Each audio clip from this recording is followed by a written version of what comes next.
চাকরি প্রার্থীদের সঙ্গে অবিচার করেছেন অবসরপ্রাপ্ত বিচারপতি। বিচারের বাণী নীরবে নিভৃতে কাঁদছে। এডিটারিস্ট বিশ্ব মজুমদারের প্রশ্নে সোজা সাপটা উত্তর অভিষেক বন্দ্যোপাধ্যায়ের। যে শিক্ষামন্ত্রী জেলে, নিয়োগ নিয়ে আদালতে মামলার পাহাড়, একের পর এক প্যানেল বাতিল হচ্ছে, অথচ চাকরি আছে, চাকরি নেই এমন নয়, চাকরি আছে, কিন্তু কেউ পাচ্ছেন না। এটা নিয়ে আপনি তাদেরকে কি বলতে চাইবেন? তাদের প্রশ্ন যে কবে হবে এই রিক্রুট? দেখুন, যে বিচারপতি এই মামলা শুনছিল তার ভূমিকা গত 10 দিনে আপনাদের কাছে পরিষ্কার হয়ে গেছে। সরকারের ইন্টেনশন বারবার ক্লিয়ার করেছে যে আমরা চাকরি দিতে চাই। এবার ধরুন সরকার চাকরি দিতে চায়, ধরুন আমি সরকার, আপনি কোর্ট, আমার মনে হচ্ছে যে এটা ঠিক, আপনার মনে হচ্ছে এটা বেঠিক।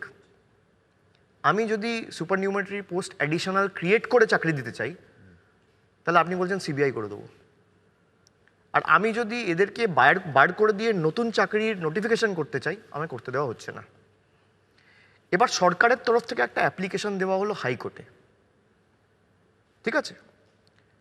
সেই মামলা তখন শুনছিলেন বিচারপতি অভিজিৎ গাঙ্গুলি। তিনি বললেন সেই আবেদনে, অ্যাপ্লিকেশনে, যেহেতু হাইকোর্টের অধীনস্থ মামলাটা রয়েছে, আমরা হাইকোর্টকে জিজ্ঞাসা করলাম, মানে আমাদের সরকার, যে আমরা যে কোনোভাবে মানুষকে চাকরি দিতে চাই, আপনারা বলুন কোন পথটা সরকারের অবলম্বন করা উচিত।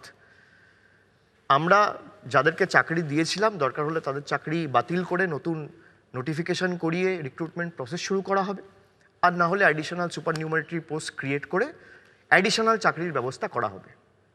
এই আবেদনপত্রটা কেন সরকার করেছে তাতে উনি সিবিআই দিয়ে দিলেন। তবে চাকরি প্রার্থীরা বুঝতে পেরেছে যে যার দিকে তাকিয়েছিল,